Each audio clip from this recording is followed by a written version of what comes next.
Today's video is brought to you by Oxedo LED lighting. You might think that you can see just fine at night. Well, I did too, until I did this little upgrade. As you can see from this footage, here is some before Oxedo LED lighting, and here is some after Oxedo LED lighting. The difference is amazing. With high brightness and easy installation, Oxedo LED lighting is definitely the route for you. They're easy to install, and they're available for all makes and models. Click on the link in the description below and enter promo code 612motorsports at checkout to get yourself 15% off. Now back to our video. Hello and welcome back to another episode of 612 Motorsports. In today's episode we are at CHS Field here in St. Paul, Minnesota for the Clean Culture Show. And as you can maybe see behind us, there is some pretty cool stuff we just got here. We've got a buddy with a car here who is part of the club, and it's always good to see him and help support that whole organization, which is Clean Culture. So without further ado, Trey and I are going to wander around, but you guys know that routine by now, and if you don't, shame on you, you should. Go ahead, hit that subscription button, notification bell, leave a comment, a thumbs up, all that stuff. It's super cool, and it's very greatly appreciated. I apologize for some of this lighting too, by the way, but it is what it is. We're gonna get into it.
Well, we're getting a little bit of rain, a little bit of sun as well, all of that, but we are heading out for the day.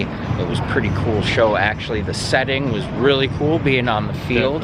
That was very cool. It's we were talking earlier, it's nice to have something that is not just your normal site, and have a different kind of venue, you know, not just your normal place where you are, you know, in a convention center or something like that, or a parking lot. And that made it really cool and really special. And you know, when else are you going to actually get to be on the playing field of some of these kind of venues? So I had a good time. Did you have a good time? I definitely had a good time. We saw some really cool stuff. A lot of good ideas, a lot of cool things that just, wow, like I wouldn't have thought of that. So that was really, really cool. And it's always good to get down into the city. Like we're parked underneath this little thing behind us here, and it's just, there's almost a car show inside there. That's always another benefit to coming to some of these events, is you see a lot of stuff outside of the venue than what's actually there. And some of that is just as cool, if not cooler, than what's actually inside what you pay for. So you know, it's just always part of the car culture. Parking lots, keep your eyes open for them, you know. Well, that's gonna wrap it up for us here today. Hope you guys enjoyed, and if you've made it this far, please go ahead and make sure you have hit that subscription button, because, well, honestly, it ain't gonna hurt you, and it's the best way, honestly, it is the best way to support us and what we do, and it keeps us motivated to come to events like this and do videos for you who can't make it here. So with that in mind, stay positive, work hard, and make it happen.